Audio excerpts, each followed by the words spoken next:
কিন্তু নীতি, এটা কি করে হয়? আমি আগেই জানতাম তুমি আমার কথাগুলো মোটেও বিশ্বাস করবে না।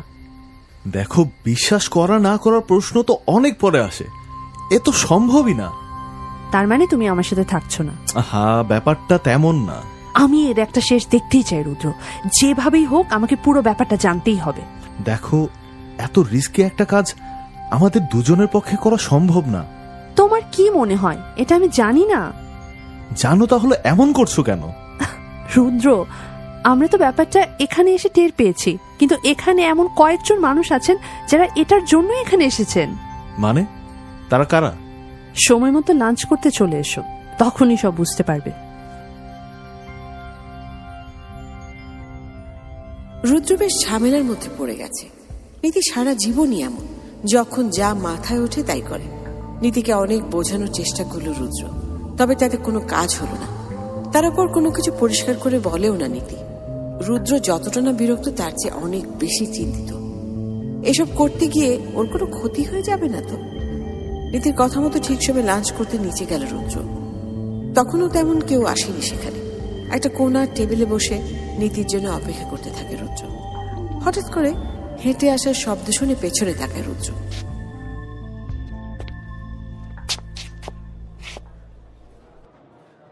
কেমন লাগছে আপনাদের?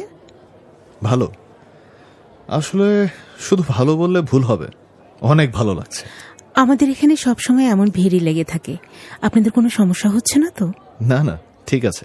লাঞ্চ অলরেডি আমরা সার্ভ করে দিয়েছি, আপনি চাইলে এখনই শুরু করতে পারেন, বেশি ভিড় হয়ে যাওয়ার আগে।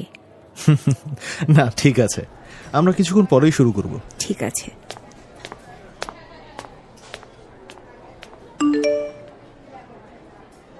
তোমার সামনে যে লোকটা আছে তার দিকে তাকাও, সে তাদের মধ্যে একজন। হ্যাঁ, তুমি হয়তো খেয়াল করছো না, তুমি হয়তো খেয়াল না করলেও সে কিন্তু তোমাকে অনেক ভালো করে লক্ষ্য রাখছে।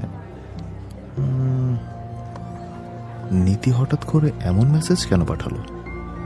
তার মানে কি ও আমাকে দূর থেকে দেখছে? কিন্তু আমার সামনে তো দুজন লোক, কার কথা বলছে?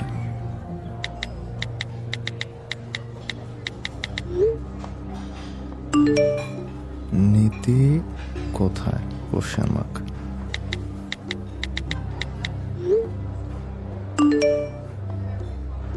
ক্যাপ পরা লোকটা। ও, তুমি এখনো খাওয়া শুরু করোনি? আমার তো অনেক আগেই খিদে পেয়ে গেছে। না, মানে আমি তোমার জন্যই ওয়েট করছিলাম।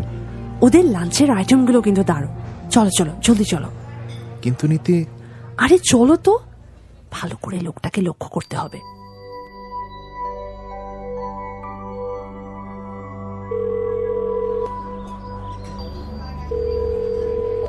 হ্যালো, কোথায় আছো? এখনো নামছো না কেন? হ্যাঁ হ্যাঁ, ওরা নেমে গেছে, জলদি চলে এসো, না হয় সময় মতো যেতে পারবো না।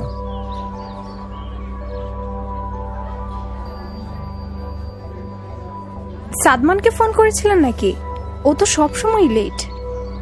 আপনি কখন এলেন? আপনি ফোন করার ঠিক আগ দিয়ে। নজর রাখছেন তো? প্রতিটা মুহূর্তে।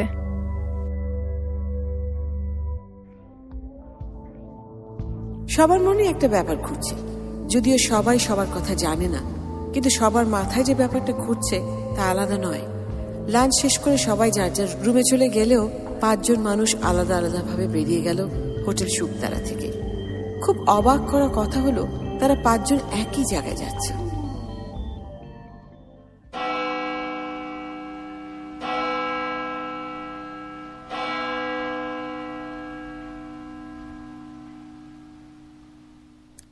শুভ সকাল।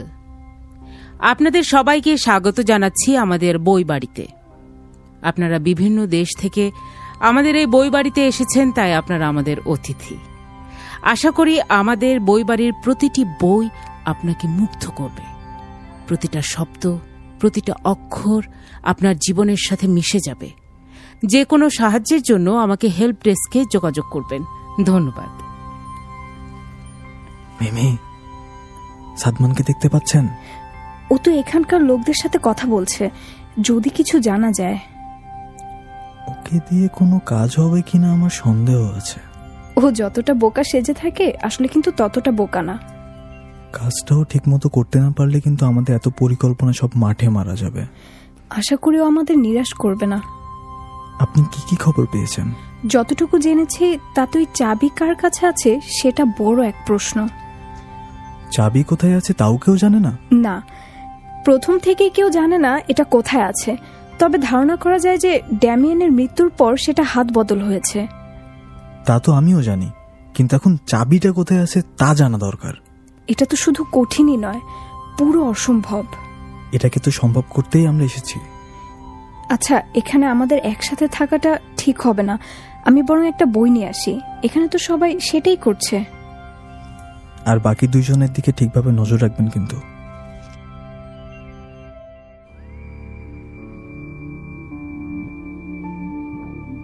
তুমি ঠিকই বলেছ নীতি, ওরা আমাদেরকে খুব ভালো করে ফলো করছে। ওরাও কিন্তু আমাদের মতো এখানে এসছে। আই মিন, আমাদের সবার উদ্দেশ্য কিন্তু একই। তাহলে আমরা সবাই একসাথে কাজটা করলেই তো হয়। না, এখনো সেই সময় আসেনি। নীতি, তুমি চাবির কথা কি যেন বলছিলে? আস্তে বলো, একটা বই হাতে নিয়ে পড়ার ভান করতে পারছো না আমার মতো? আচ্ছা আচ্ছা, সরি। আমরা আর বেশিক্ষণ এখানে থাকবো না। এখান থেকে বেরিয়ে কাছাকাছি একটা গ্রামে যাব, ওখানে একজনের বাসায় যাব আমরা। ওখানে কি আমাদের লাভ কি? ওখানে এমন একজন থাকেন যে ডেমিয়েনকে খুব কাছে থেকে দেখেছে। তার কাছ থেকে যদি কোনো তথ্য বের করা যায়। নীতি, এটা করলে কিন্তু আমাদের কাজের ক্ষতি হয়ে যাবে। ক্ষতি? কেন? তোমার এমন কেন মনে হচ্ছে? উনি তোমাকে সবকিছু বলতে যাবে কেন? শুনেছি তিনি অনেক বয়স্ক, আর ওনার সাথে ড্যামিয়েনের অনেক বছর আগে ঝামেলা হয়ে সম্পর্ক নষ্ট হয়ে গিয়েছিল। তাই তোমার কাছে মনে হলো যে ওনার কাছে তুমি আর আমি গেলে উনি আমাদেরকে সবকিছু বলে দেবে। ওনারা এমন না। তোমাকে কিছু কথা বলি তাহলে, মন দিয়ে শোনো। ওনার সাথে ড্যামিয়েনের ঝামেলা হয়েছে অনেক আগে, কি তাই তো? সব গোপন তথ্য যদি ফাঁস করে দেওয়ার মতো লোক তিনি হতেন, তাহলে তোমার কি মনে হয় উনি এত বছর ওয়েট করতেন?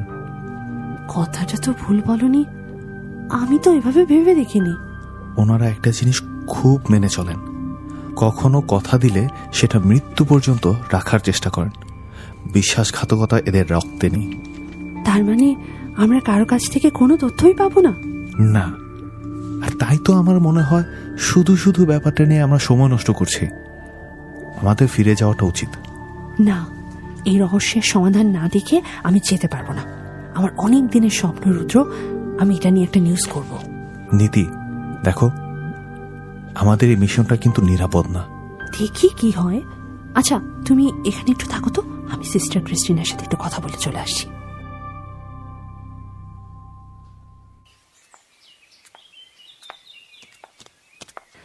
Hello sister, good morning. Hello, good morning. কেমন আছেন? ভালো, আপনি কেমন আছেন? চলছে। আপনি কি আমাকে চিনতে পেরেছেন? চেষ্টা করছি চেনার, তবে কাজ হবে বলে মনে হয় না। বয়সটা ঠিক আমার সাথে সহযোগিতা করছে না। আমি অনেক কিছু জানতে চাই। কোন ব্যাপারে? এই বইঘরটাকে নিয়ে। এটা তো সবাই জানতে চায়। আপনি কি প্রথমবার এখানে? হ্যাঁ, প্রথমবার। জানার ইচ্ছেটা একেবারে স্বাভাবিক। আপনি কি এখন ফ্রি আছেন? হাতে অল্প কিছু কাজ আছে। আপনি 30 মিনিট পরে আমার রুমে আসতে পারেন। এদিক দিয়ে সোজা গিয়ে ডানে। হ্যাঁ, অবশ্যই। ধন্যবাদ সিস্টার। দেখা হচ্ছে তাহলে।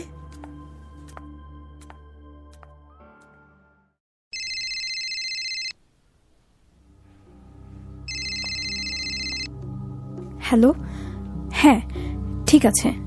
না, আমি বুদ্ধি করে বলবো। আচ্ছা ঠিক আছে, রাখছি।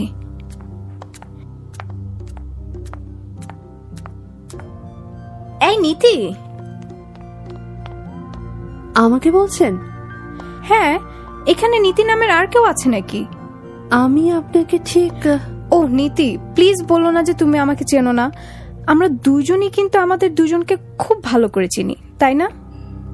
কি বলবেন বলুন। সিস্টার ক্রিস্টিনা তোমাকে ঘুরে ফিরে সেসব কথাই বলবে যা আমরা অনেক আগে থেকেই জানি। আমি জানি সেটা। তুমি হয়তো আমাদের জন্য ওয়েট করছিলে, তাই আমি ভাবলাম আমরা এখন থেকে একই সাথে কাজ শুরু করলে কেমন হয়। রবি আর সাদমানের মত আছে তো এতে? হ্যাঁ, ওদের মতে তুমি খুবই বুদ্ধিমতী, আর রুদ্র তো এতটাই বুদ্ধিমান যে যাও তুমি কথা বলে এসো। এখনো প্রায় 17 মিনিট বাকি। ওর সাথে কথা বলে বের হয়ে হোটেলে যাওয়ার আগে বাইরে দাঁড়িয়েও কথা হবে তোমাদের সাথে।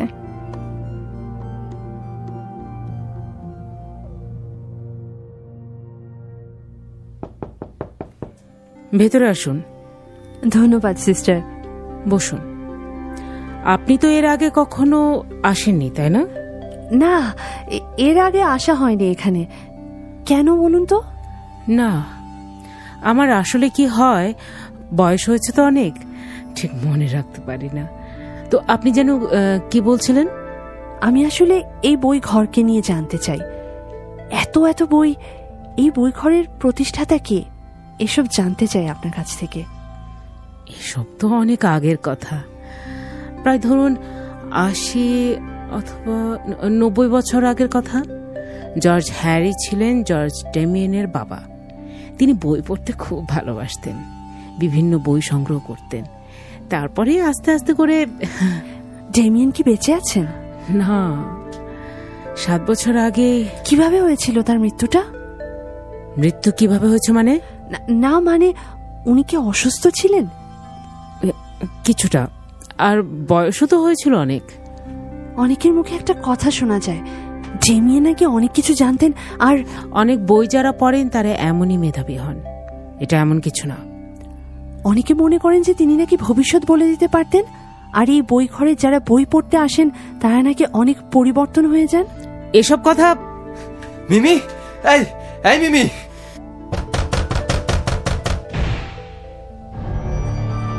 ডেন, তুমি এখানে কেন এসেছো ডেন?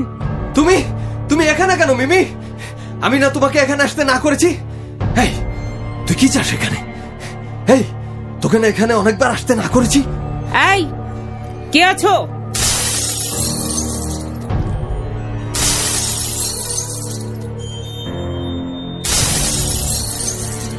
এই কে আছো? আপনি এখন আসুন। কিন্তু উনি, প্লিজ।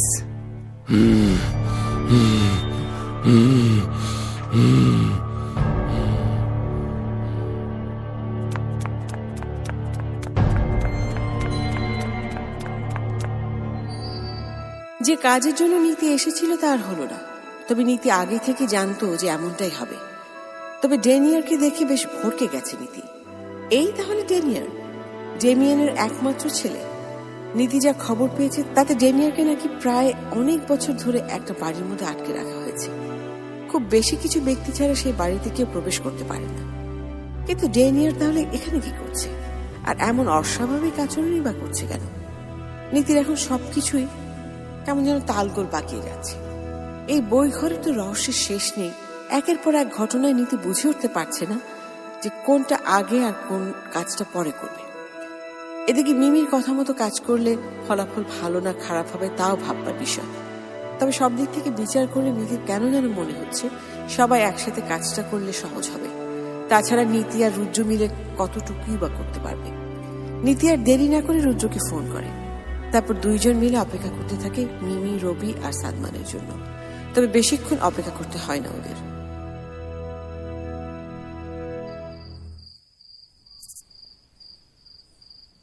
আমি আগেই জানতাম তিনি ঘুরে ফিরে একই কথাই বলবেন। এখন আমরা কি করতে পারি?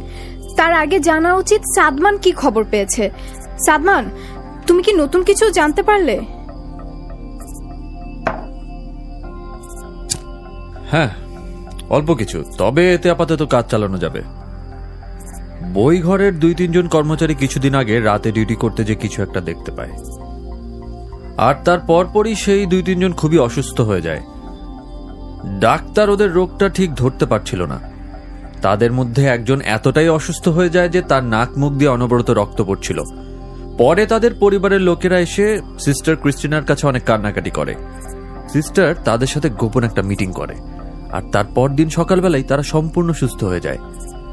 এতটাই সুস্থ যে তাদের দেখে কারোরই বোঝা সম্ভব না যে মাত্র 3-4 ঘন্টা আগে তারা সবাই মারা যাচ্ছিল। আমিও এমনই একটা কথা শুনেছিলাম। বইঘরের মধ্যে যে অলৌকিক কিছু ব্যাপার ঘটে তা কিন্তু নতুন না। আমরা সবাই তো বেশ কয়েক বছর ধরে এই জায়গা সম্পর্কে জানতে জানতে এক পর্যায়ে রহস্য সমাধান করতেই এখানে এসেছি। আরও একটা ব্যাপার, আমরা কিন্তু আমাদের মূল উদ্দেশ্য থেকে ধীরে ধীরে সরে যাচ্ছি। আমাদের মূল উদ্দেশ্য ছিল গুপ্তকক্ষের তথ্য বের করা। বইঘরের রহস্যের মূল কেন্দ্রবিন্দু কিন্তু গুপ্তকক্ষ। কিন্তু ওই গুপ্তকক্ষের তথ্য পাওয়া সম্ভব না। দুনিয়াতে যে জিনিস বিদ্যমান তার তথ্য বের করা তো এমন কঠিন কিছু বা অসম্ভব কিছু না। কঠিন হতে পারে কিন্তু অসম্ভব তো কিছু না, শুধু মাথাটা খাটাতে হবে। কিন্তু কিভাবে? একটা মাস্টার প্ল্যান হলে। একটা আইডিয়া আছে, যদি রুদ্র কাজটা ঠিকভাবে করতে পারে তাহলে আমাদের কাজ 50% হয়ে যাবে। কি প্ল্যান?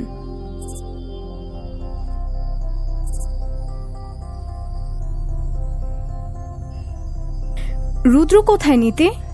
চেঞ্জ করতে গেছে। সাংবাদিক থেকে এই বইঘরের কর্মচারী হতে গেলে তো একটু কষ্ট করতেই হবে। কাজটা ঠিকভাবে হলেই হয়। মিমি, তুমি পাইপ পেয়ে উপরে উঠতে পারবে তো? পারবো, কিন্তু কেন বলো তো? রুদ্রকে একা ছাড়লে বিপদ হতে পারে। হ্যাঁ, তাহলে কি আমরা? আমি বের হয়ে যাব আর কিছুক্ষণ পরে। আমি বের হয়ে যাওয়ার পর এই ধরো 12টা বাজার 10 মিনিট আগে তুমি বই নিতে গিয়ে কিছু বই ফেলে দেবে নিচে, আর যেভাবে পারো কিছু কর্মচারীদের ব্যস্ত রাখবে। আমার কাজ 12টার পরপরই শেষ হয়ে যাবে, আর পরবর্তী নির্দেশনা তুমি ফোনে পাবে। আমি তোমাকে সময় মতো টেক্সট করে দেব।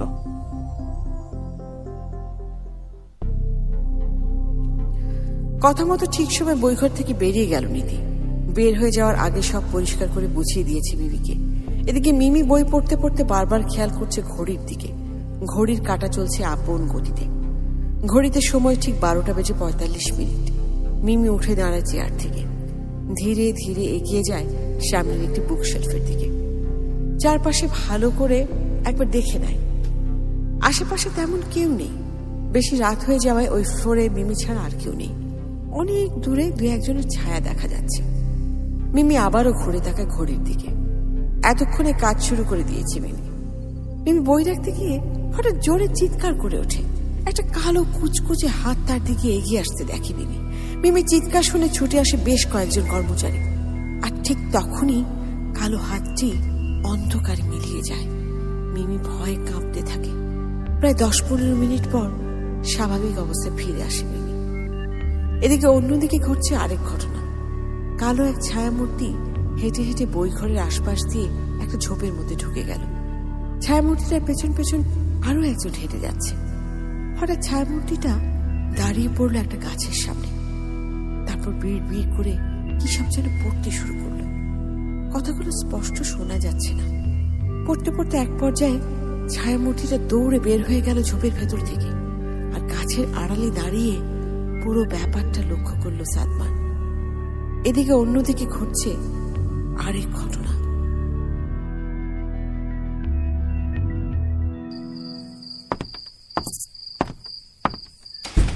এই দিক দিয়েই তো মনে হচ্ছে। এখানেই তো থাকে বলে শুনেছি।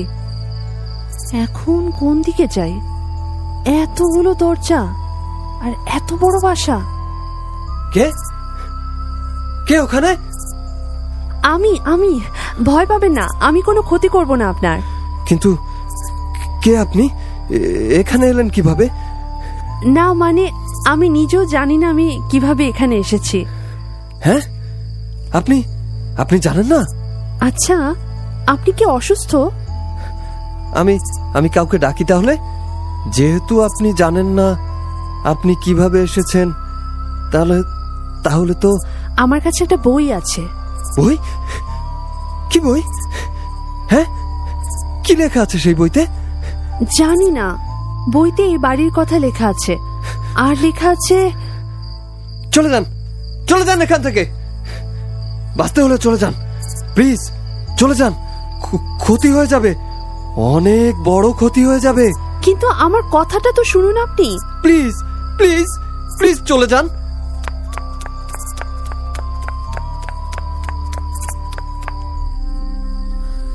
নীতি আর পুরো কথাটা বলে উঠতে পারল না। বইয়ের কথা শুনে এতটা ভয় পেয়ে যাবেন ডেমিয়ান তা সে ভাবতেও পারেনি। কিন্তু নীতি তো বানিয়ে বানিয়ে বলছে বইটার কথা। তাহলে কি না, ভাবার সময় পায়নি নীতি। তার আগেই দ্রুত ঘর থেকে দৌড়ে বের হয়ে যেতে হয়েছে ডেনিয়ারের বাড়ি থেকে। আর 1 মিনিট দেরি করলে হয়তো ধরা পড়ে যেতে হতো। নীতি দৌড়ানোর সময় একবারের জন্য পেছনে ফিরে তাকায়নি, আর তাই নীতি দেখতেও পায়নি ডেনিয়ারের পেছনে দেয়ালে তখন একজোড়া চোখ জল জল করছিল। দ্রুত দৌড়ে হোটেলে ফেরে নীতি। সবার কাজ শেষ, তাই এতক্ষণ সবাই নীতির জন্যই অপেক্ষা করছিল। নীতিকে দৌড়ে আসতে দেখে সবাই কিছুটা চিন্তিত হয়ে পড়ল।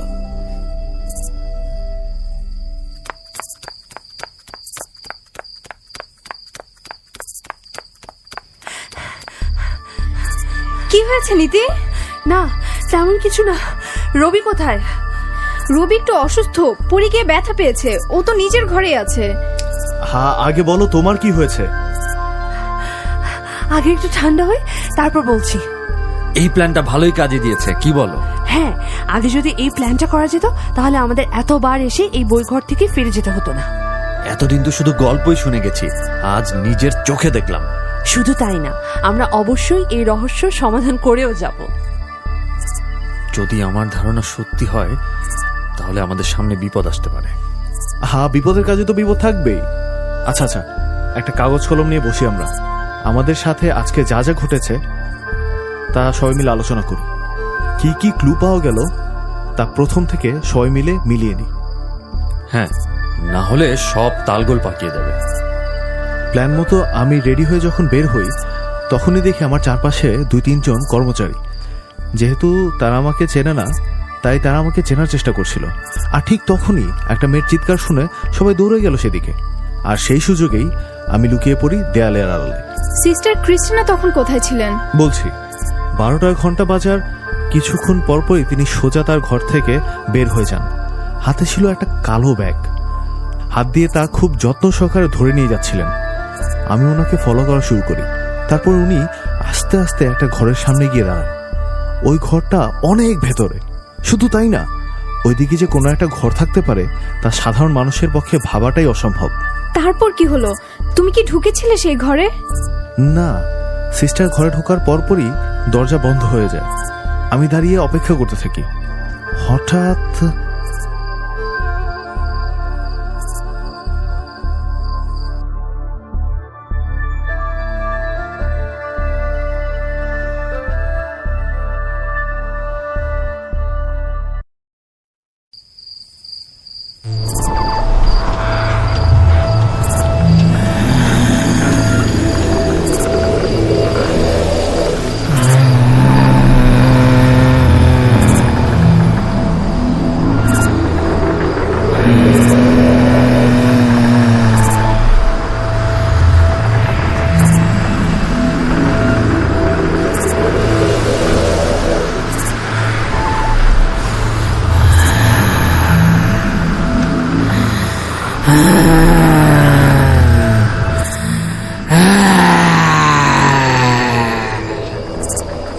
এত ঝড়ের শব্দ কোথা থেকে আসছে? বাইরে কি ঝড় হচ্ছে? কিন্তু এত ভেতরে তো বাইরের শব্দ আসার কথা না। এখানে থাকাটা কি ঠিক হচ্ছে আমার জন্য? চলে যাব যে সেই রাস্তাটাও তো খুঁজে পাচ্ছি না। উফ, কি যে হচ্ছে এখানে, কিভাবে দেখব?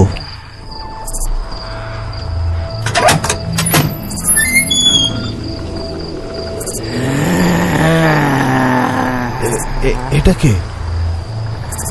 না, এ তো সিস্টার না। এত রাতে এই লোকটা কে? পেছনে পেছনে যাব? না না, যাওয়াটা ঠিক হবে না। কিন্তু কতক্ষণ দাঁড়িয়ে থাকবো এখানে? সিস্টার কখন বের হবে?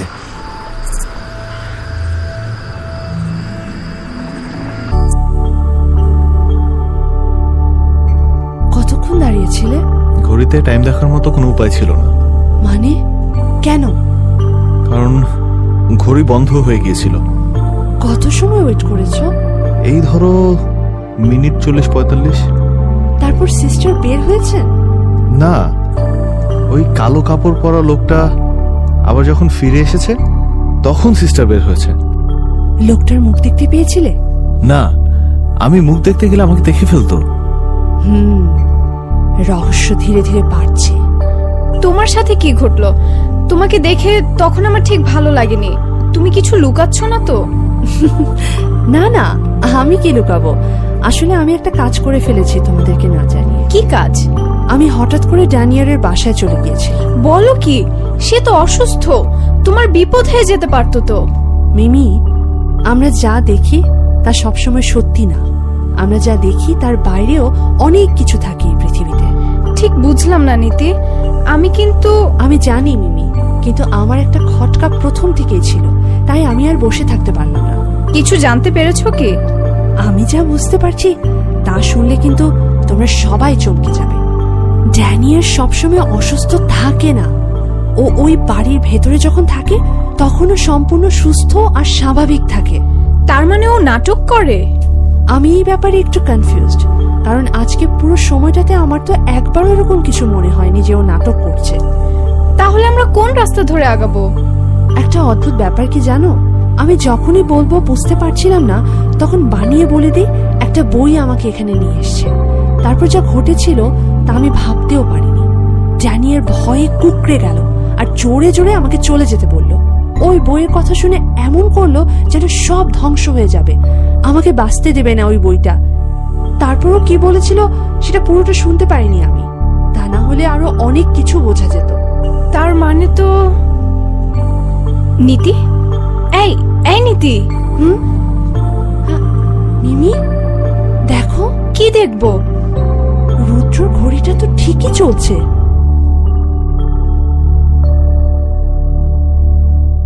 নীতির কথা শোনার সাথে সাথে রুদ্রর হাতের ঘড়ির দিকে তাকালো সবাই। রুদ্র নিজেও তাকালো ভালো করে।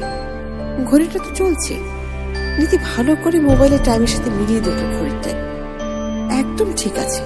তাহলে রুদ্র যে বললো ওর ঘড়ি ওই সময় বন্ধ হয়ে গেছে। সবাই স্তব্ধ হয়ে বসে রইল কিছুক্ষণ। কারো মাথা যেন কাজ করছে না। তার মানে কি? এটা কি করে সম্ভব? ঘড়ি যদি থেমে গিয়ে থাকে, তবে যদি তা আবার চলা শুরু করে, তবে তা তো স্বাভাবিক না। কিন্তু এমনটা হলে তো ঘড়ির সময় আরো অনেক পিছিয়ে থাকার কথা। রুদ্রের ঘড়িতে তেমন সময় পিছিয়ে নেই। সবার মনে ঘুরছে এখন একটাই কথা, আর সেটা হলো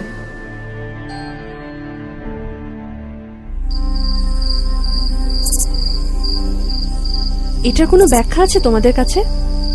এমনটা হবে তা আমিও ধারণা করেছিলাম। তুমি জানতে এমন কিছু? না, আমি একটা ব্যাপার আজকে নিশ্চিত হয়ে গেছি। সেটা কি জানো, কিংবা কেউ আন্দাজ করতে পারছো? বই ঘরে কালো জাদু চলে। আজকে নিজের চোখে দেখে এসেছি। কি বলছো?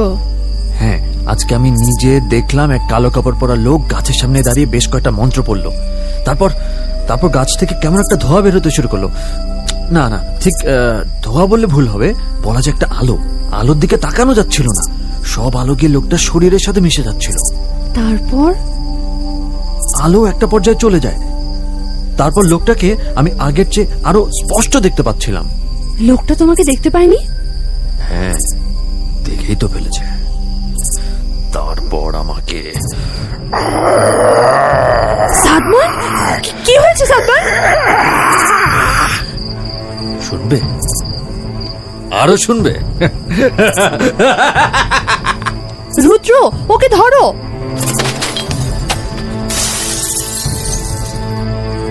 কথা বলতে বলতে হঠাৎ করে কি যেন হয়ে গেল সাদমানের। চোখ জোরে রক্তের মতো লাল হয়ে গেল। সাদমানকে দেখে ভয় পেয়ে যায় নীতি, মিমি আর রুদ্র।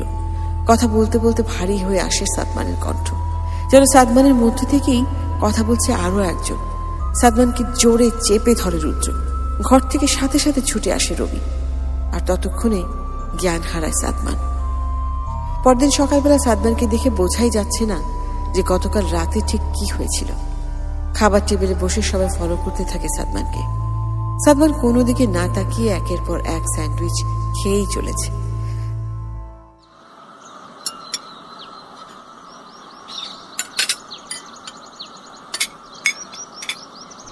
তুমি ঠিক আছো সাদমান?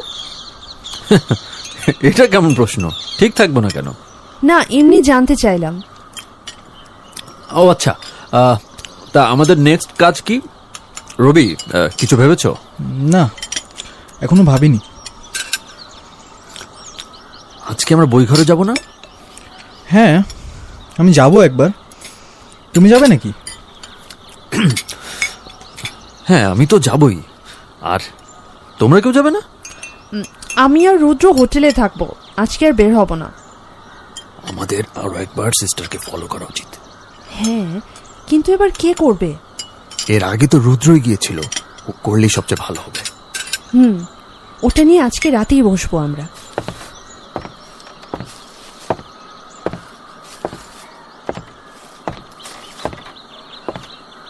মিমি, তুমি রুদ্রকে সব বুঝিয়ে দিয়ে এসেছো তো? হ্যাঁ, কিন্তু আমরা কোথায় যাচ্ছি নীতি? ড্যানিয়েলের বাসায়। আবারও? তাও আবার দিনের বেলায়? কেউ দেখে ফেললে সব শেষ নীতি। কিচ্ছু হবে না, তুমি এসো আমার সাথে। কিন্তু শোনো, তুমি ওই গাছের আড়ালে থাকবে আর ফোনটা অবশ্যই সাথে রাখবে। আর কাউকে ভেতরে যেতে দেখলে আমাকে টেক্সট করে জানিয়ে দিবে, ঠিক আছে? কিন্তু নীতি,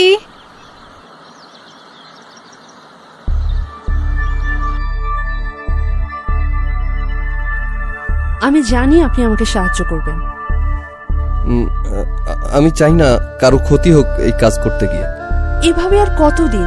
অনেক ক্ষতি হয়ে যাচ্ছে, আপনি তো জানেন। আপনি আমাকে মাফ করবেন। আমি বলতে পারবো না। আমি কারো ক্ষতি দেখতে পারবো না। আপনি না বললেও কিন্তু আমি আমার চেষ্টা চালিয়ে যাব। আপনি কেন বুঝতে পারছেন না? এই কাজ সহজ না। এই কাজ করতে গিয়ে অনেকে মারাও গেছে। কিন্তু এতে কি আর কারো কোনো ক্ষতি হচ্ছে না? দেখুন, এই কাজ এত সহজ না। আমি বারবার কি বলছি আপনাকে? আমি জানি এই কাজের অনেক ধাপ আছে, কিন্তু আমি চাই এসব শেষ হোক। আমি এর উপায় জানতে চাই আপনার কাছ থেকে। যেদিন ঠিকভাবে এই কাজের প্রত্যেকটা ধাপ পার করে আসতে পারবেন, সেই দিনই আপনাকে শেষ ধাপের কথা আমি জানিয়ে দেব। এখন তা জানানোর সময় হয়নি।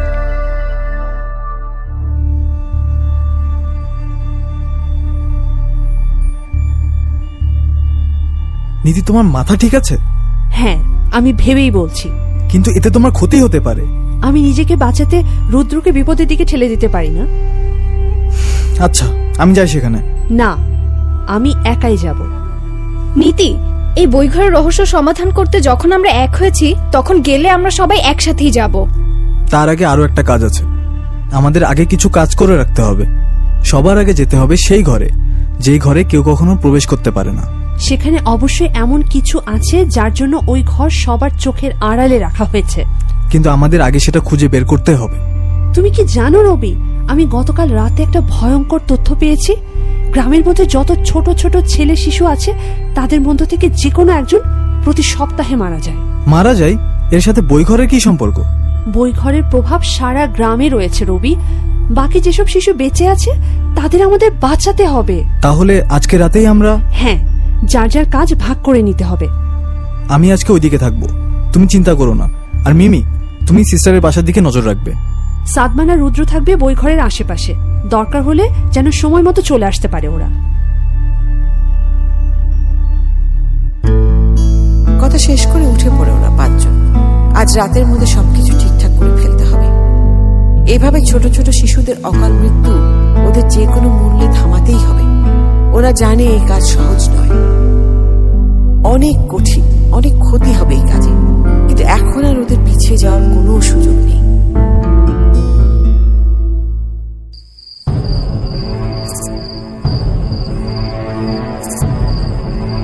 আসুন,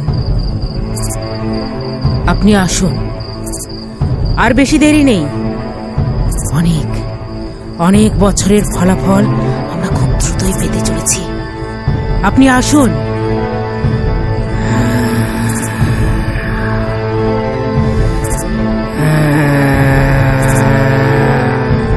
আসুন, আপনি আসুন। অবশেষে সেই দিন আসতে চলেছে, আমার বহু প্রতীক্ষিত দিন। বেরিয়ে আসুন, বেরিয়ে আসুন।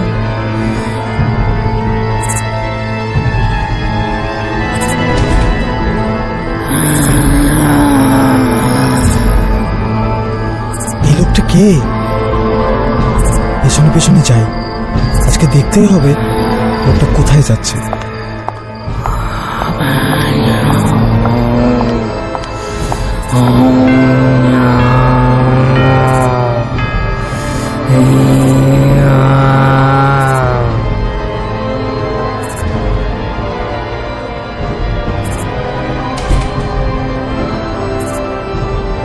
রবি এখন আসছে না কেন? কোনো বিপদ হয়নি তো? আচ্ছা, আমরা কি একটু এগিয়ে গিয়ে দেখব?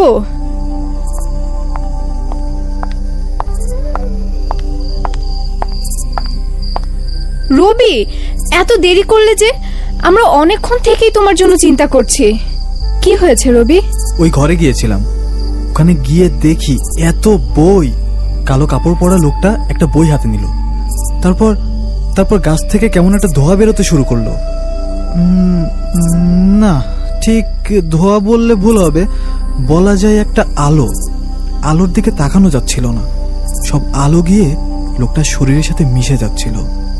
ওই ঘরটা কোন দিকে দেখে এসেছো? হ্যাঁ, কিন্তু ওই ঘরের দরজা খোলার জন্য একটা মন্ত্রের দরকার হয়। ওই মন্ত্র ছাড়া দরজা খুলবে না। কি মন্ত্র সেটা? আমি যতটুকু শুনেছি,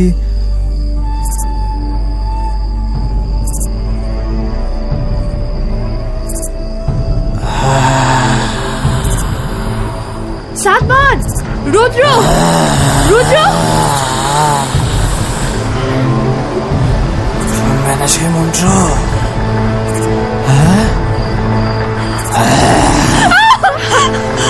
না,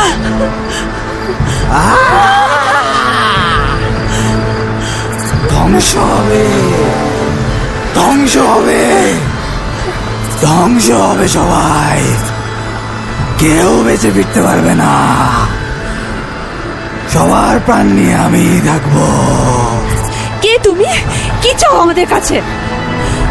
কি চাইব জানো না? কে আছো?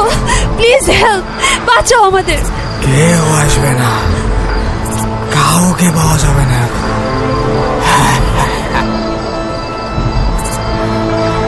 কি হয়েছে নীতি?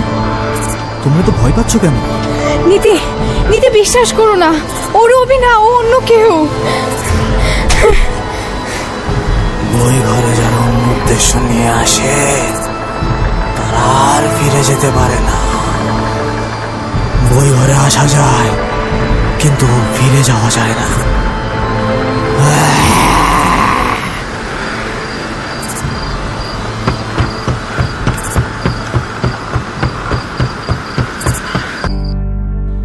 সাদমানের পর এবার রবির সাথেও এমন হলো।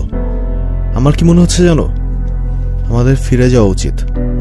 এখন আর এটা সম্ভব না রুদ্র। এভাবে সবকিছু জানার পরেও বাচ্চাগুলোকে না বাঁচিয়ে স্বার্থপর মতো চলে যাওয়া যায় না। আমাদের সবার অনেক বড় ক্ষতি হয়ে যাবে মিমি। আমরা সবাই এখান থেকে একসাথে নাও ফিরতে পারি। সবসময় খারাপটা না ভেবে ভালোটাও তো ভাবা উচিত। এমনটা তো নাও হতে পারে। কি হতে পারে আর কি না হতে পারে তা আমরা সবাই খুব ভালো করেই জানি। তোমার যদি থাকতে ইচ্ছে না করে তাহলে তুমি চলে যেতে পারো, কিন্তু আমাদের পক্ষে আর সম্ভব নয়। গেলে সবাই একসাথেই যাব, আর না হলে যা ইচ্ছে করো।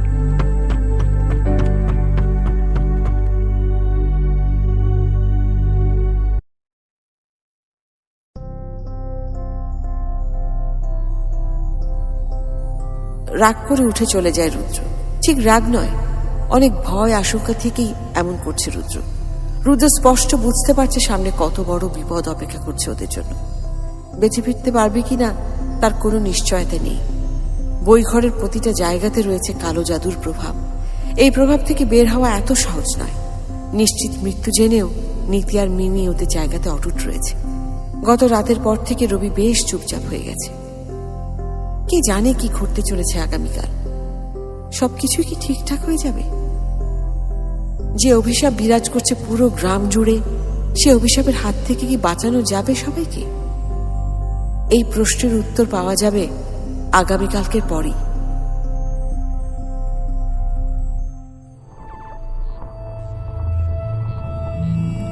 আমরা সবাই কি একসাথেই যাব? না, মিমি আর সাদমান নিচে থাকবে, আর রবি বই ঘরে কে কি করছে সেটা আমাদের জানাবে। মূলত রবি সিস্টারের দিকে নজর রাখবে। আমি আর তুমি যাব এই গুপ্ত কক্ষের কাছে। আমাদের ঠিক কি কি করতে হবে তা কি ভেবেছো? ওটা এখনো জানি না, তবে একজন জানে, সে আমাদের সাহায্য করবে আশা করছি। কে? ডেমিয়েনের একমাত্র ছেলে। কি বলছো? হ্যাঁ, যদি আমরা সব কাজ ঠিকভাবে করে ফেলতে পারি তাহলে শেষ কাজে সে আমাদের সাহায্য করবে। আশা করি আমরা পারবো। পারতে আমাদের হবেই। আচ্ছা, ওরা অপেক্ষা করছে আমাদের জন্য, আর দেরি করো না, চলো। আমার একটা কাজ আছে রুদ্র, তোমরা আগে যাও, আমি একটু পরে আসছি। কেন? তুমি কোথায় যাবে? ডেনিয়ারের সাথে শেষবারের মতো দেখা করতে যাচ্ছি। তোমাদের সাথে একেবারে রাতে দেখা হবে আমার। আমি আসবো তোমার সাথে? না, এখানে ওদের সবাইকে একা রেখে তোমার আমার একসাথে যাওয়া ঠিক হবে না। মিমি একা রবি আর সাদমানকে নিয়ে কাজ করতে ভয় পাবে। কাজের মধ্যে যদি সাদমান কিংবা রবির মধ্যে কোনো চেঞ্জ আসে তাহলে? ওদের গলায় এটা বেঁধে দেবে, তাহলে শয়তান ওদের কাছে আসতে পারবে না।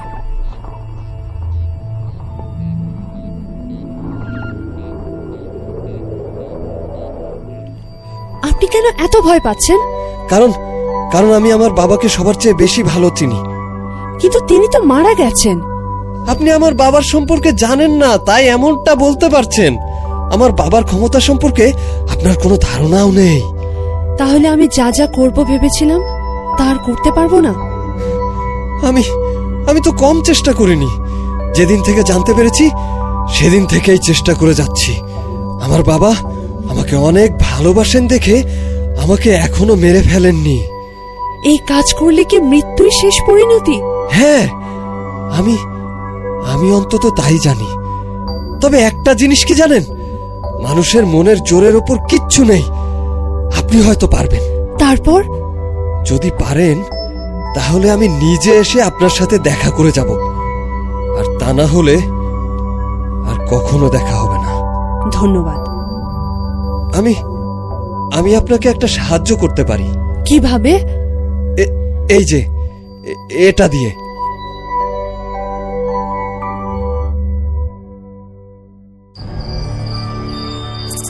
রবি, সাদমান, কিছু দেখতে পাচ্ছ? হ্যাঁ, কতদিনের মতো তো সব ঘটছে। সাদমান, সাবধানে দাঁড়াও, তোমাকে না হলে দেখে ফেলবে। এখন আমরা কি করব? আপাতত দেখতে থাকি। সিস্টার যাওয়ার পর লোকটা বের হয়ে আসবে, তখন আমরা কাজ করা শুরু করে দেব। ঠিক আছে।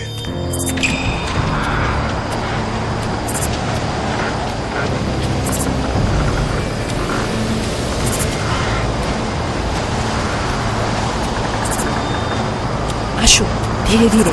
আমরা তিনজন তিন দিক দিয়ে ফলো করব। কিন্তু আমরা তো গুপ্ত কক্ষে ঢুকতে পারবো না। সেটা পরে দেখা যাবে, আপাতত এসো।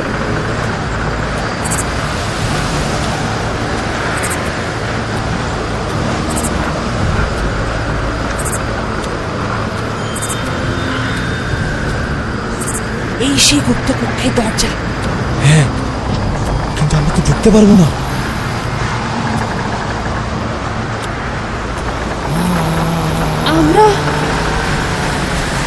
তোমরা দৌড় দাও, দৌড় দাও, দাঁড়িয়ে থাকো না, দাঁড়িয়ে থেকো না, পালিয়ে যাও, এক্ষুনি দৌড়াও, এখান থেকে পালাও।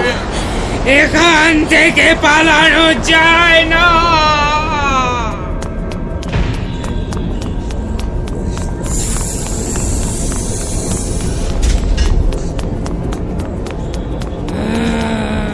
তুমি ঠিক আছো সাদমান? হ্যাঁ, রবি তো বাইরে, ওকে তো মনে হয় ধরে ফেলেছে শয়তানটা। ও দৌড় দিয়েছে, আশা করি কোনো সমস্যা হবে না। চলো বইটা খুঁজে বের করি। দরজাটা ভালো করে ভেতর থেকে আটকে দিই। দাঁড়াও দাঁড়াও।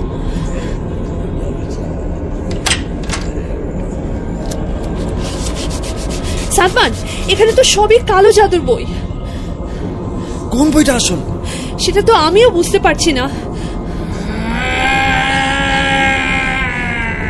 ওটা কাছাকাছি চলে এসেছে নীতি।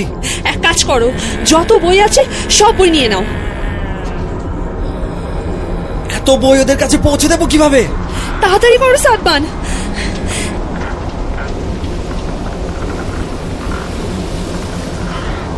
সাদমান, এটা কি? এটা তো আয়না। দাঁড়াও তো।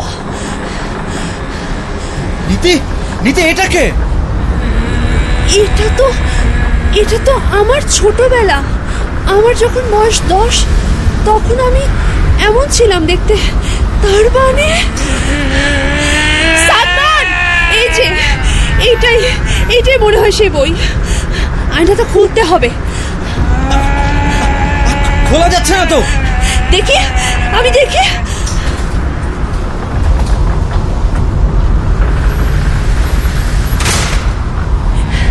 গেট ভেঙে ফেলেছে। আমাকে দাও দেখি চাবিটা। এটা কি তাহলে এটার চাবি? হয়ে গেছে। এবার এটা দিয়ে মিমি আর রুদ্রের কাছে পৌঁছে দিতে হবে। সাদমান, ওটা তোমার পেছনে দাঁড়িয়ে আছে। তুমি ডান দিক দিয়ে জোরে দৌড় দাও, জানালা দিয়ে লাফ দাও। তাছাড়া আর বাঁচার কোনো উপায় নেই।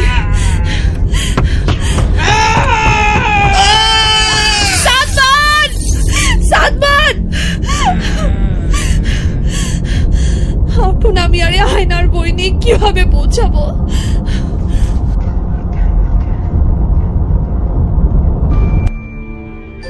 কোনো উপায় না পেয়ে জানালা দিয়ে লাফ দেয় নীতি। সাদমানকে মেরে ফেলেছিল লোকটা। নীতিকে বাঁচতেই হবে, কারণ ওর কাছেই রয়েছে বাকিদের প্রাণ। ও মরে গেলে বাচ্চাগুলোকে আর বাঁচানো যাবে না। জানালা ভেঙে নিচে পড়ে রক্তাক্ত নীতি মিমিকে খুঁজতে থাকে। দূর থেকে শব্দ পেয়ে ছুটে আসে রুদ্র আর নীতি।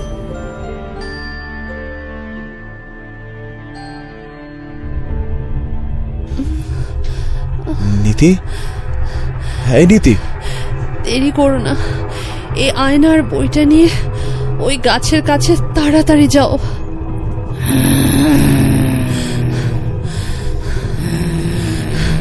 ও কাছে চলে আসার আগে যাও রুদ্র। হ্যাঁ যাচ্ছি।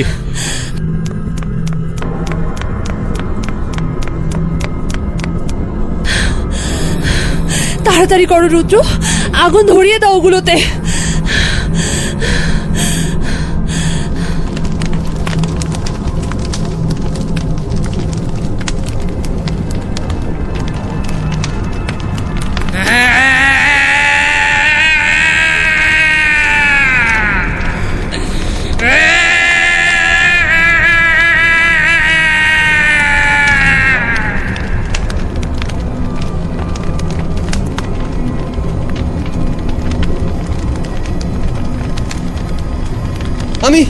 আমি ধারণাও করতে পারিনি আপনারা। সবচেয়ে বড় কথা, আমরা এই কাজটা করতে গিয়ে সাদমান আর রবিকে হারিয়েছি। এর আগে আরো অনেকজন এভাবে প্রাণ হারিয়েছে। আমার বাবার লোভের কাছে এই মানুষগুলোর প্রাণ কিচ্ছু না। নিজের জীবন ফিরে পেতে সে যে কত মানুষের প্রাণ নিয়েছে। আমরা কিন্তু এখনো পুরো ঘটনাটা জানি না। শুনতে চান? জন্মের পর থেকেই আমার বাবা ছিল আমার সবচেয়ে প্রিয়, কিন্তু বাবার সবচেয়ে প্রিয় কিন্তু আমি ছিলাম না। তিনি সবচেয়ে বেশি ভালোবাসতেন তার নিজের সৌন্দর্যকে। আর আমার বাবার বই পড়ার অভ্যাস ছিল। বলা যায় আমার বাবা বেশিরভাগ সময় নিজের দিকে খেয়াল রাখতেন আর বই পড়তেন। এই নিজের দিকে খেয়াল রাখতে রাখতে একদিন তার মাথায় এলো কিভাবে নিজেকে আরো সুন্দর করে রাখা যায়। বিভিন্ন জায়গা থেকে বিভিন্ন জিনিস নিয়ে তিনি সেগুলো ব্যবহার করতেন। এভাবে দিনের পর দিন যেতে থাকে, আর আমার বাবা আগের চেয়ে অনেক পরিবর্তন হতে থাকেন। একসময় তার কাছে এক কালো জাদুর বই আসে। হ্যাঁ, এক তান্ত্রিকের কাছ থেকে একটা আয়নাও নিয়ে আসেন। এভাবেই তিনি দিনের পর দিন সুন্দর হতে থাকেন। তার বয়স যখন 60 বছর, তখন তাকে দেখে মনে হতো 30-32 বছরের যুবক। বাবার সব বই ছিল ওই গুপ্ত কক্ষে। আমার বাবাকে কালো জাদুতে সাহায্য করতেন সিস্টার ক্রিস্টিনা। উনি মারা যাওয়ার পর কিভাবে? বাবা মারা যাওয়ার আগে বুঝতে পেরেছিলেন যে তিনি আর বেশি দিন থাকবেন না। তখন তিনি সিস্টারের সাহায্যে এমন এক কালো জাদু শুরু করেন যা তার মৃত্যুর পরেও থাকবে। এই কালো জাদু টানা বেশ অনেক বছর করলে একটা নির্দিষ্ট সময় পর বাবা আবারও বেঁচে উঠতে পারবে। বাবার সব শক্তি ওই গাছের মধ্যে দেয়া ছিল। বাবা যখনই ওই বই নিয়ে মন্ত্র পড়তেন ওই গাছের সামনে গিয়ে, তখনই বাবার শক্তিগুলো মন্ত্রের মাধ্যমে বাবার শরীরে আসতো। আর গ্রামের কোনো এক ছেলে শিশু মারা গিয়ে বাবাকে জীবনে ফেরার পথে এক ধাপ এগিয়ে দিত। আজ থেকে তাহলে সবকিছু শেষ হলো। হ্যাঁ, কালো জাদুর যত বই ছিল তা সব পুড়িয়ে ফেলা হয়েছে এতক্ষণে। একটা কথা জিজ্ঞেস করার ছিল আপনাকে। কি কথা? আমি প্রথম যেদিন সিস্টারের সাথে কথা বলতে যাই তখন আপনি এমন আচরণ কেন করছিলেন? কারণ আমি বুঝতে পেরেছিলাম যে আপনি শুধু বই পড়তে কিংবা ঘুরতে আসেননি এই ঘরে। এটা তাহলে আমি নিজে কিছু করতে পারছিলাম না, তাই একজনের সাহায্য লাগতো। তাই আমি ওই দিন এমন আচরণ করি যাতে আপনি আমার সাথে কথা বলতে আসেন।